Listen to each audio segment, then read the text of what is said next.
Dan hari-hari ini saudara, waktu kita belajar mengenal dan memahami Tuhan, saudara dan saya harus belajar mengenali dan tinggal hidup bersekutu dalam kesusahan, penderitaan maupun di dalam kematian.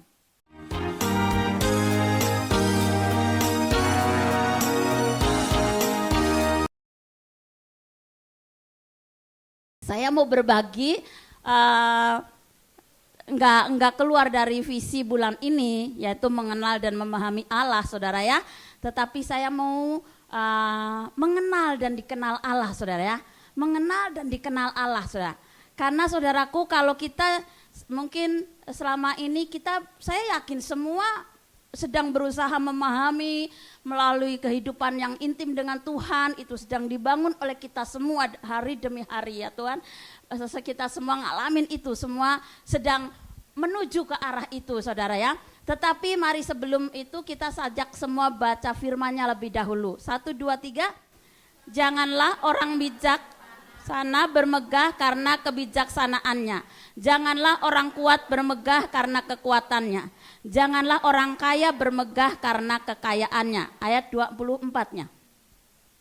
Tetapi siapa yang mau bermegah, baiklah bermegah karena yang berikut, bahwa ia memahami dan mengenal aku, bahwa akulah Tuhan yang menunjukkan kasih setia, keadilan dan kebenaran di bumi. Sungguh semuanya itu kusukai, demikianlah firman Tuhan.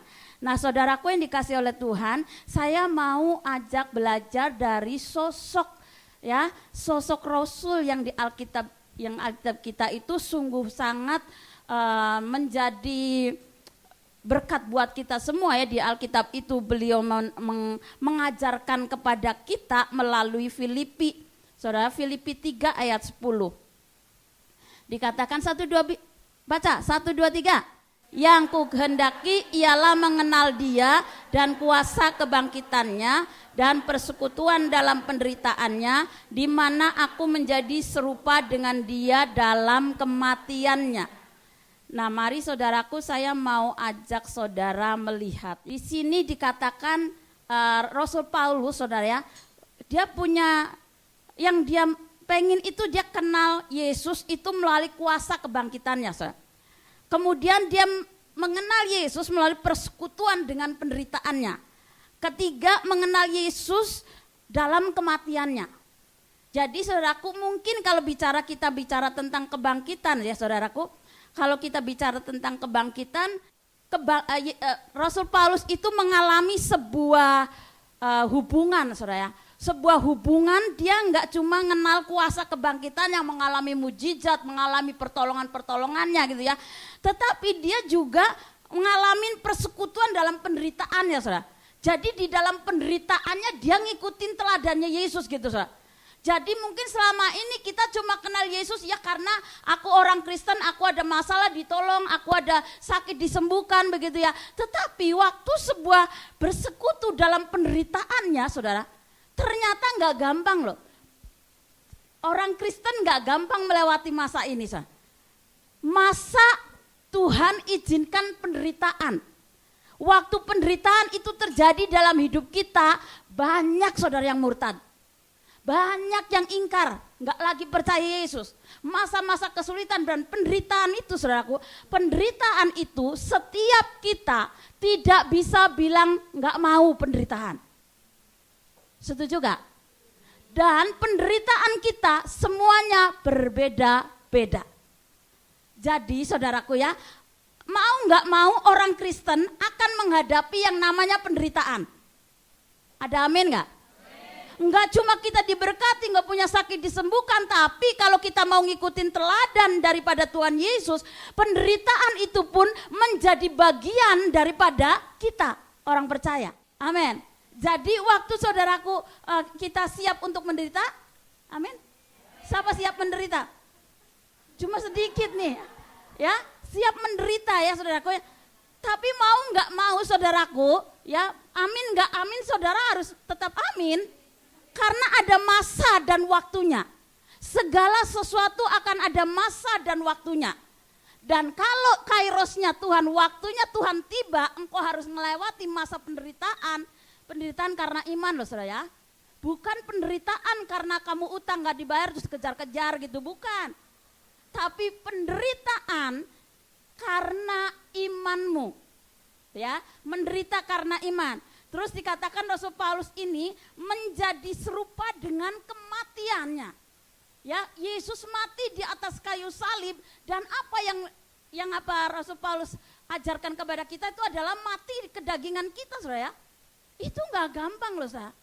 Kalau kita bagian pertama itu luar biasa loh kalau saudara renungnya. Tuhan itu ya kalau mau mengajak kita ya ditunjukkan dulu kuasanya, berkatnya gitu ya. Berkatnya nanti begitu saudara terima berkat, yes. Begitu susah menderita saudara, enggak gitu.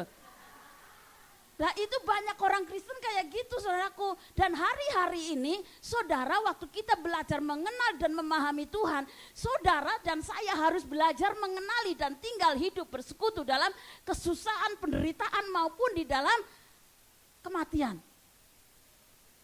Ada amin? Bilang Tuhan, aku siap menderita. Aku siap mati Tuhan. Mati apa? Daging ini jujur banyak yang sulit ngomong ini. Ya sulit ngomong karena apa? Kita naruh paradigma kita bahwa ikut Yesus itu semua mujizat, semua diberkati, semua akan gampang. Ada amin.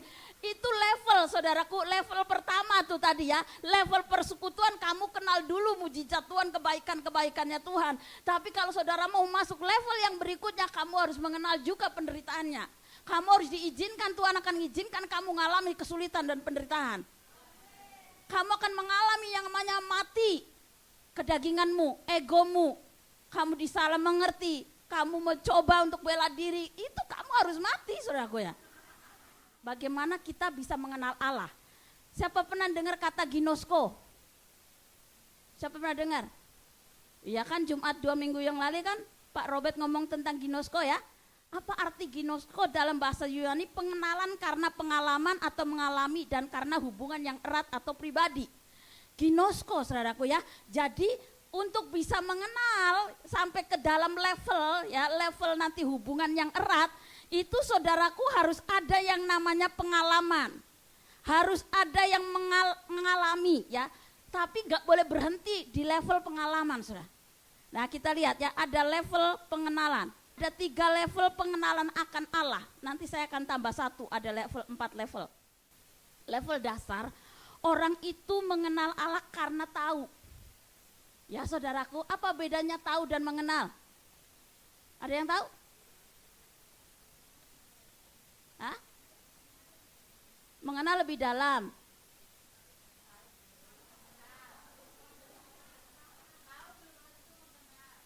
Tahu belum tentu mengenal. Kalau mengenal sudah pasti tahu. Amin. Jadi level pengetahuan ini cuma level di otak saudara.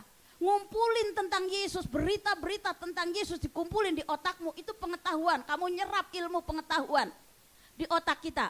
Lalu level menengah itu pengalaman. Saudara waktu mulai mengejar Yesus, melalui pengetahuan, belajar, membaca, mulai timbul ada pengalaman-pengalaman pribadi berjalan dengan Tuhan. Saudara mulai melihat bagaimana nama Yesus disebut atasmu, ya ada orang yang terikat dilepaskan, yang sakit disembuhkan, kau berdoa, tumpang tangan, orang ngalamin mujizat, itu ada pengalaman, level pengalaman saudaraku. Yang ketiga, level atas itu pewahyuan. Nah jadi nggak boleh berhenti di level pengalaman. Banyak orang cuma bangga di level pengalaman. Oh iya aku punya pengalaman ini, aku kesaksian ini, kesaksian itu. Tapi cuma berhenti. Dulu aku dipakai Tuhan luar biasa, dulu. Hanya level pengalaman saudaraku. Tapi saudara kalau mau mengenal Tuhan dan dikenal oleh Tuhan, saudara harus menaik level pertumbuhannya. Amin. Oke, level pewahyuan, pengetahuan, pengertian, pengalaman, hikmat, pewahyuan. Di mana sobat level pewahyuan ini saudaraku akan mendapat pengertian, mendapatkan hikmat, saudara akan mendapatkan tuntunan. Nah saudaraku berikutnya yang keempat itu saudaraku level keintiman. Mengenal Dia yang kita sembah bukanlah sekedar pengetahuan, pengalaman dan pewahyuan tentang Tuhan, tapi hubungan, persekutuan yang intim dengan Tuhan. Nah saudaraku yang dikasih oleh Tuhan, hari-hari ini kan kita semua sedang membangun. keintiman, saudaraku, sedang membangun keintiman agar apa? Saudaraku mengalami Tuhan begitu ya. Kemudian merasakan kasih-Nya Tuhan, pemeliharaannya Tuhan luar biasa seperti itu. Lalu berikutnya, kita belajar dari Rasul Paulus tadi ya saya ngomong tadi, mengenal dia kuasa kebangkitan untuk mengalami mujizat-mujizatnya. Mengalami pertolongan-pertolongan tangannya Tuhan. Ya turun kuasanya Tuhan menolong kita. Tapi persekutuan dalam penderitaannya saudaraku, itu saudara harus ngalamin yang namanya. Saudara gak akan paham kalau kamu gak pernah ngerasain dihianati teman dekat. Rasanya disakiti, dibelakangi gitu ya. Kamu gak akan paham kalau kamu gak ngalami. Iya gak? Kadang-kadang saudara kok gak akan bisa merasakan dan memahami orang yang tidak punya uang sampai kamu sendiri ngalami gak punya uang. Iya gak? Kamu gak akan pernah paham bagaimana rasanya diselingkuhi sama suami sampai kau ngalami. Gak ada yang tolak ya. Oke, tapi saudaraku yang dikasih oleh Tuhan, ada masa dan waktunya Tuhan izinkan itu. Sampai saudaraku, kita tadi kan di Yeremia bilang, jangan orang yang kuat bermegah karena kekuatannya, saudara. Ya jangan bermegah karena merasa diri, oh baik-baik saja kok aku di Hong Kong. Semuanya baik-baik di Indonesia. Nah di Indonesia kan banyak ngalami resesi gitu ya. Kesulitan, barang mahal, uang susah gitu, cari kerja. Dan kemarin pada ngobrol-ngobrol ya dengar, lah di Indonesia banyak orang kerjaan sekolah tinggi ya, sekolah tinggi nggak ada lapangan pekerjaan, ada lapangan pekerjaan, hasilnya tidak maksimal. Tapi di Hong Kong, saudaraku, teman saya bilang, tapi aku nggak ngalamin resesi kak di Hong Kong. Tiap bulan saudara terima gaji. Itu artinya apa? Engkau sedang mengalami tangannya Tuhan ya, melindungi kita dari masa resesi. Benar nggak? Kau sedang berada di Hong Kong ini dibawa ke tanah Goshen. Pemeliharaan Tuhan di sini. Nah makanya apa yang perlu saudara lakukan waktu lagi diberkati oleh Tuhan. Saudara gak boleh jadi sombong, oh ini aku gak pernah resesi. Aku gak pernah kekurangan, aku gak pernah. Saudaraku, saya gak pernah, maksudnya masalah keuangan gak pernah bermasalah. Sampai saya ngalamin namanya, saya bukan masalah keuangan pinjam sana pinjam itu atau enggak bayar puluhan, enggak. Saudara Tuhan izinkan majikan saya lupa bayar saya. Terus saya pikir, dia bilang, kenapa kamu enggak ngomong ke saya? Bos, saya dikerja 26 tahun sama bos, saya itu enggak pernah minta gaji. Artinya apa? Saya belajar mencukupi diri dengan apa yang ada. Dari bulan yang lalu sampai telat bulan berikutnya, ini 2 bulan ini telat-telat. Dan kalau dia bilang, kenapa kamu gak ngomong? Saya bilang, enggak, karena apa? Tuhan ajarin saya, kamu harus belajar hidup dengan apa yang ada padamu. Amin. Mencukupkan dirimu, mulai ketatkan kebutuhan-kebutuhan yang tidak perlu disingkirin. Ya kan? Waktu saudara lagi berkelimpahan, saudara harus bijak mengelola keuangan. Tadi POP, kita harus bijak, mulai nabung, mulai nabur. Supaya apa? Terpelihara dari masa kesukaran yang akan datang saudaraku. Ke seluruh bumi kok. Jadi kita gak bilang gak bisa, aku gak mau. Gak bisa saudaraku, gak bisa tolak-tolak itu. Bagaimana kita dikenal oleh Allah ya. Bagaimana kita dikenal Allah. Tadi saudara mulai mengenal tuh melalui kuasa penderitaan maupun kematiannya. Sekarang kan timbal balik dong ya. Kalau kita mengenal Allah, saudara harus dikenal Tuhan dong. Jangan jadi orang sok kenal. Tapi nanti Tuhan bilang, aku gak kenal kamu. Itu mengerikan saudara ya. Itu mengerikan buat kita ya. Apalagi kita-kita yang sudah mengusir setan, sudah ngadain mujizat gitu. Ntar tiba-tiba Tuhan, aku gak kenal kamu. Ih mengerikan sekali gitu kan. Jadi waktu bagaimana kita dikenal Allah, ya 1 Korintus 8 ayat 3. Tetapi orang yang mengasihi Allah, ia akan dikenal oleh Allah. Jadi ya untuk dikenal Allah, saya percaya, saya tanya, semua kan sayang sama Tuhan kan? Ya berarti pasti dong Allah mengenal kita. Amin gak? Amin. Jadi itu yang kita mesti imani. Aku mengasihi Allah, maka Allah tentu akan mengenali saya. Amin. Oke, yang kedua, bagaimana kita dikenal Allah? Yohanes 16 ayat 15 ayat 16. Bukan kamu yang memilih aku, tetapi akulah yang memilih kamu. Dan aku telah menetapkan kamu supaya kamu pergi dan menghasilkan buah. Dan buahmu itu tetap, supaya apa yang kamu minta kepada Bapa dalam namaku diberikannya kepadamu. Bagaimana kita dikenal Allah? Karena kita ini dipilih oleh Allah. Saudara dan saya harus percaya Anda tuh dipilih sama Tuhan. Amin gak? Bahkan yang baru hadir di ruangan ini, Anda dipilih. Bukan kebetulan Anda di ruangan ini, tapi Allah dipilih dari antara jutaan manusia orang Indonesia, ribuan orang Indonesia di sini. Hanya kita yang ada di ruangan ini. Artinya apa? Tuhan telah memilih saya dan saudara. Oke, kita ini orang pilihan. Jadi berikutnya, yang ketiga, bagaimana kita dikenal Allah? Yohanes 1 ayat 12. Tetapi semua orang yang menerimanya diberinya kuasa supaya menjadi anak-anak Allah, yaitu mereka yang percaya dalam namanya. Saya menerimanya dan saya anaknya. Dia bapak saya, dia bapak saudara ya. Berarti bapak kita kenal kita dong. Amin. Jadi nggak mungkin kalau kita panggil bapak terus bapak kita, kamu siapa? Gitu kan? Jadi kan nggak dong. Kita bilang kita ini anak gitu kan. Ya mungkin kalau mami misalnya tiba-tiba jalan di jalanan gitu ya, tiba mami, siapa ya? Gitu kan?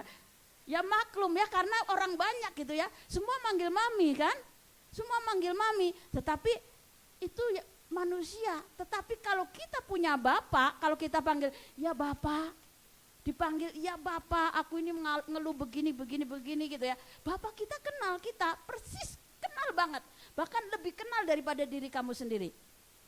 Ya karena itu, karena kita dikenal, karena kita menerima Yesus dan kita ini anaknya, pasti saya dikenal oleh orang tua saya. Begitu juga saudara, begitu kita dikenal oleh Bapak kita. Sekarang gini, apa dampak orang yang mengenal dan dikenal Allah, saudara? Jelas saudaraku, malahan segala sesuatu ku anggap rugi karena pengenalan akan Kristus Yesus Tuhanku lebih mulia daripada semuanya. Oleh karena dialah aku telah melepaskan semuanya itu dan menganggapnya sampah supaya aku memperoleh Kristus.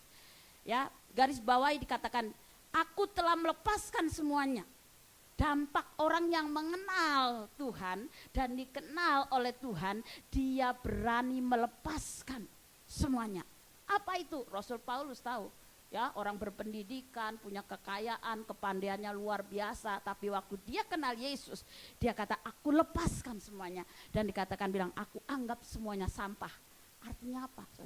Apa sekarang kita ini saudaraku kenal Yesus, kita masih lebih tertarik loh yang ada di dunia ini. Jujur loh saudaraku, kita sudah masih banyak fokus dengan hal-hal yang ada di dunia ini, kemudian kita masih banyak fokus mikirin perkara-perkara masalah-masalah diri kita sendiri.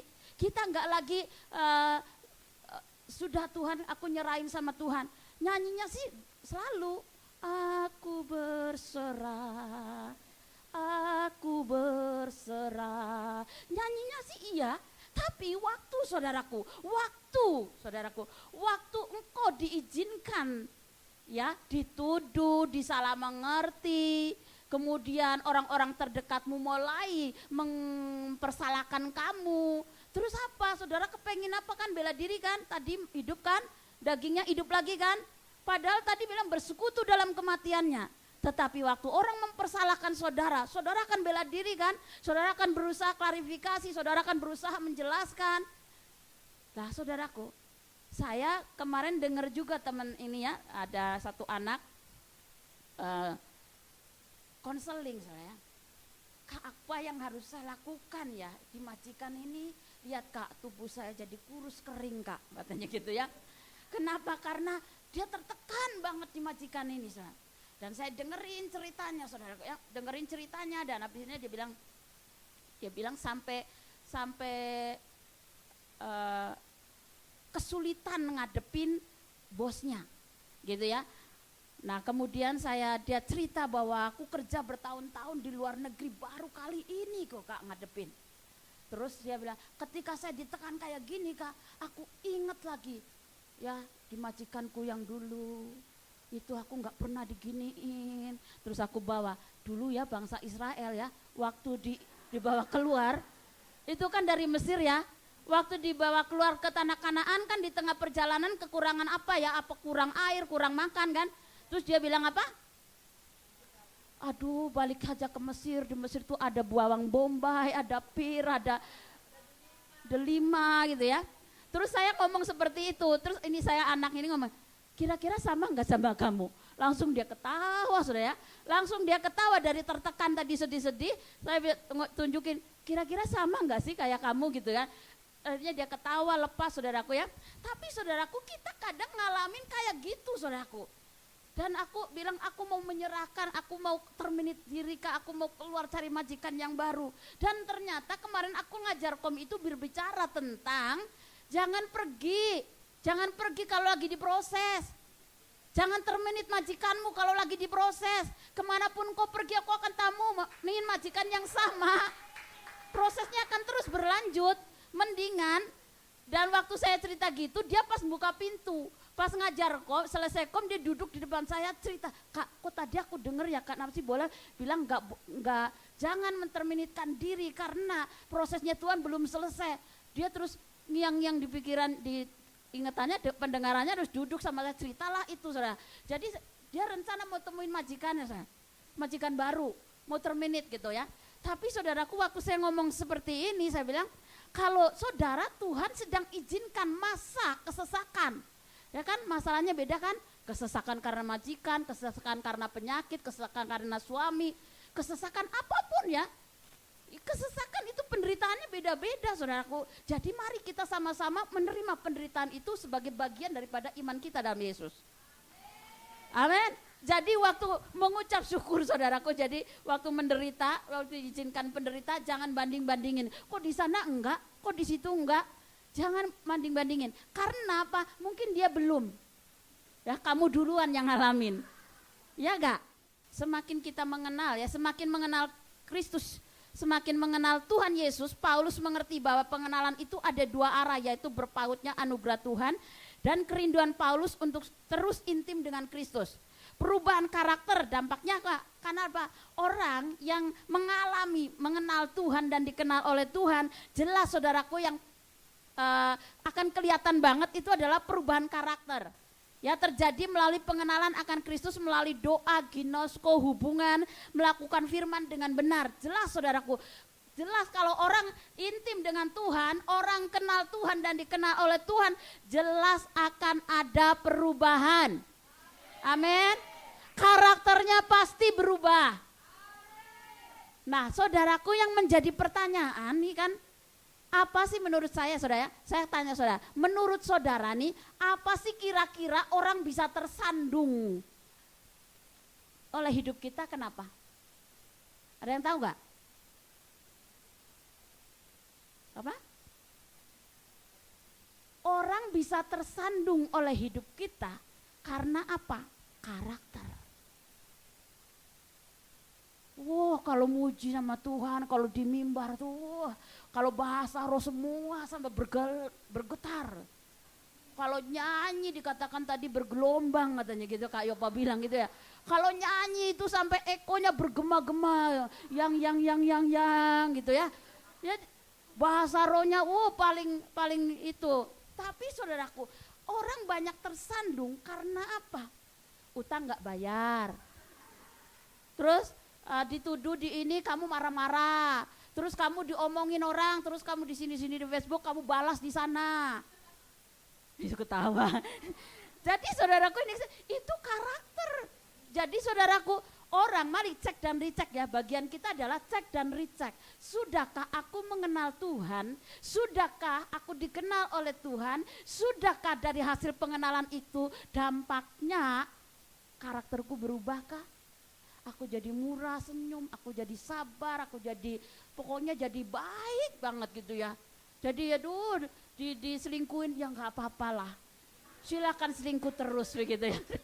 Karena bener loh saudaraku, kok mau mempertahankan suamimu atau kau mempertahankan hakmu, semakin kau mempertahankan kau makin luka loh.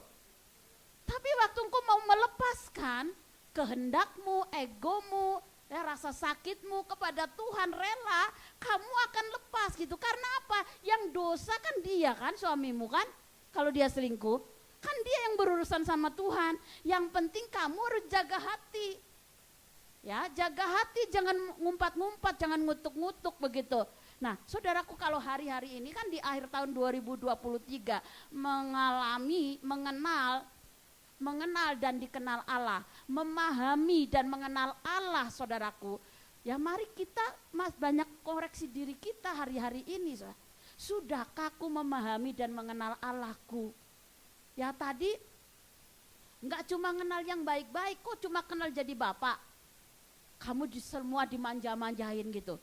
Tapi kok harus mengenal, tadi Kak Yopa bilang mengenal jadi guru, mengenal jadi gembala, mengenal Bapak kita sebagai orang tua, tapi juga mengenal dia sebagai Tuhan dan Raja.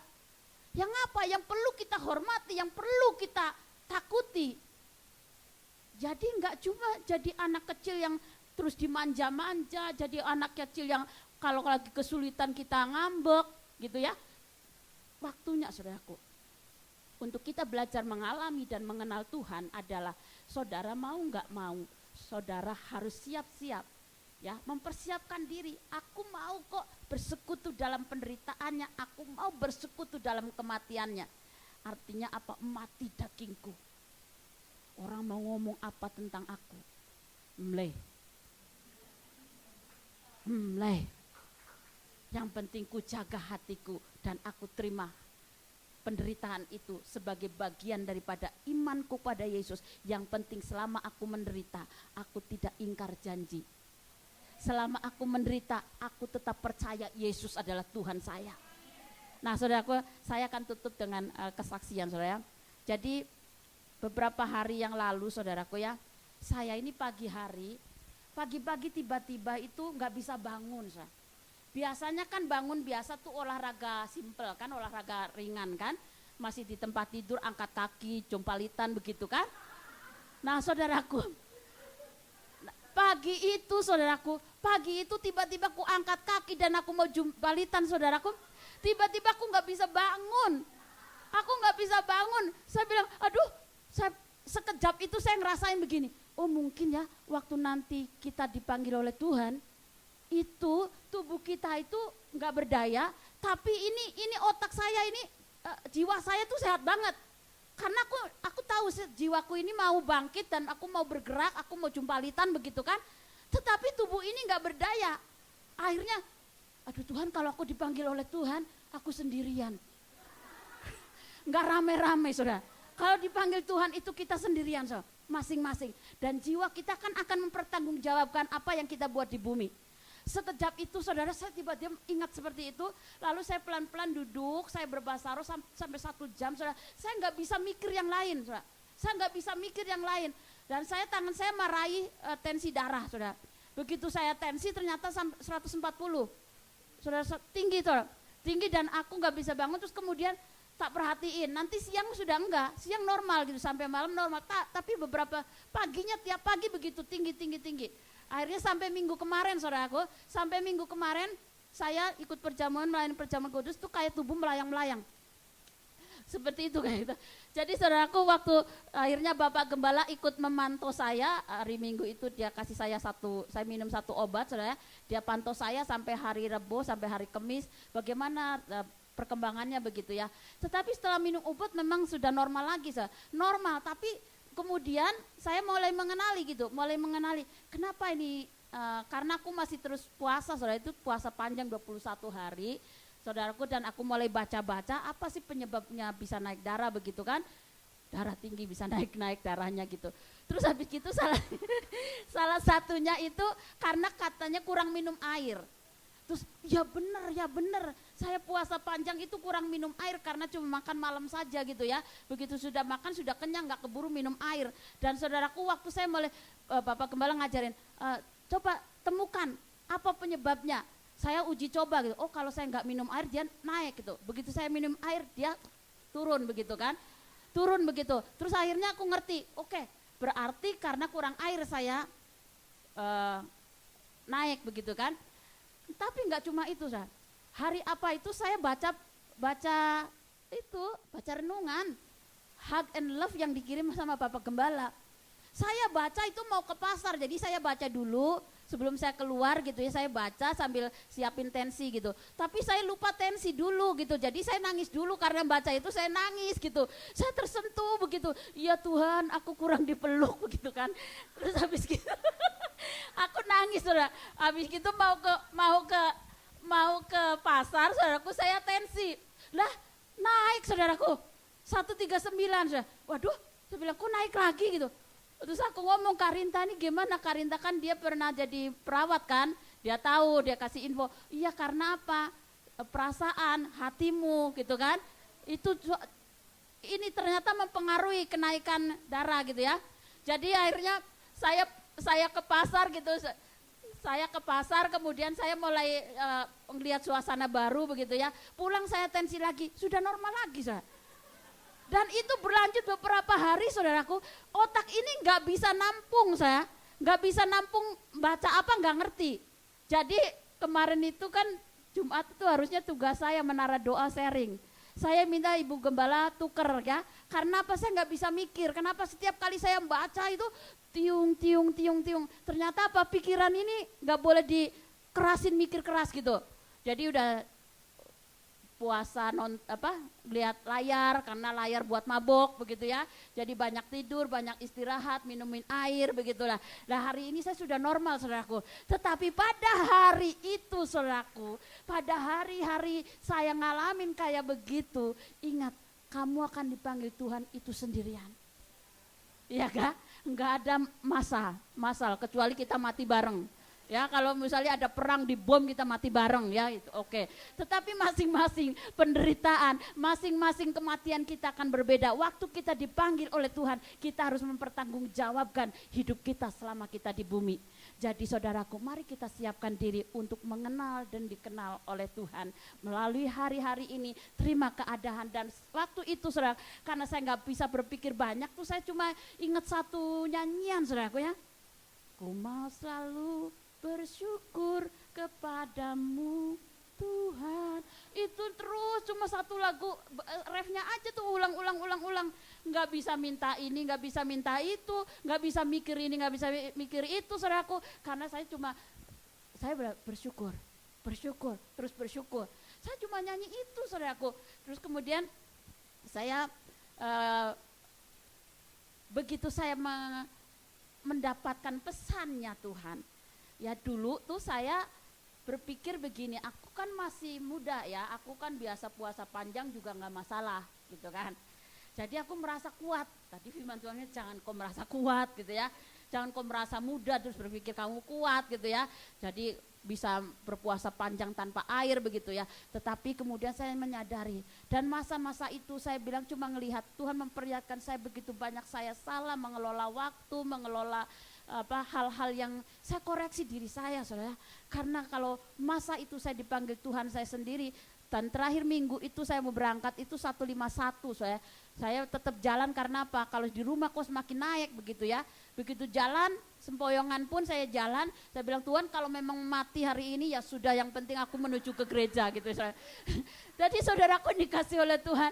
Jadi masa-masa sulit itu saudara buat saya sulit ya, karena mungkin buat teman-teman yang sudah mengalami darahnya sampai ratusan terus nggak apa-apa gitu ya. Tapi kalau saya 140 udah terlalu tinggi dan membuat saya nggak bisa berpikir banyak, akhirnya cuma ya bersyukur saja gitu saudara. Jadi mari saudara, hari-hari ini cek dan recheck hidup kita. Koreksi hidup kita. Tuhan, aku ini udah dikenal Tuhan belum? Tuhan udah kenal aku kah? Kalau Tuhan, aku kenal Engkau, aku mau terima kok apapun yang Tuhan izinkan terjadi dalam hidupku tanpa saya mempersalahkan Tuhan, tanpa saya mempersalahkan orang lain, tanpa saya mempersalahkan keadaan. Karena apa saudaraku? Tuhan pada masa-masa itu, Tuhan sedang melihat posisi hatimu tuh di mana gitu loh.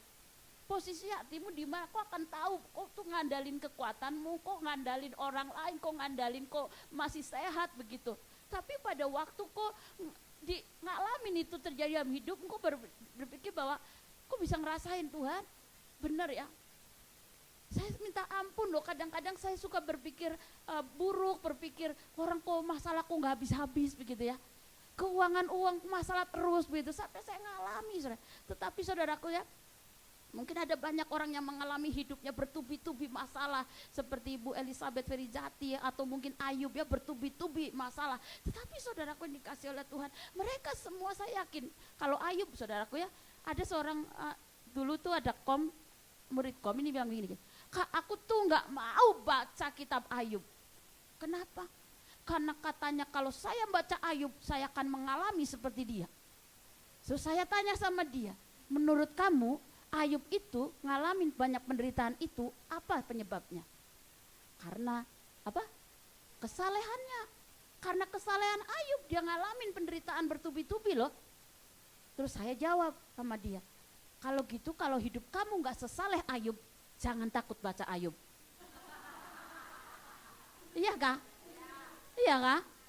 Jadi saudaraku, kalau kita ini orang diizinkan ngalamin bertubi-tubi itu enggak gampang, saudara, sulit itu. Saya dengerin kesaksian Ibu Elizabeth tuh saya nangis tuh. Bayangin kalau saya jadi dia belum tentu sekuat dia kan. Udah masuk rumah sakit, kemudian suaminya meninggal, sudah terapi dan bertubi. Untung anak-anaknya nggak ninggalkan dia kan. Itu luar biasa kan. Kalau aku memposisikan dia, aku nggak sekuat dia gitu ya. Tetapi saudaraku, ingat bahwa Tuhan tahu kekuatan kita. Pencobaan-pencobaan yang kamu alami tidak akan melebihi kekuatanmu. Yang penting kita mau siapkan hati. Tuhan, apapun yang terjadi saya tuh siap kok. Saya nggak akan ingkar Yesus Tuhan saya nggak akan pergi dari gereja, saya nggak akan keluar dari kul. Itu komitmen saudara. Amin. Jadi mari belajar kita bersyukur.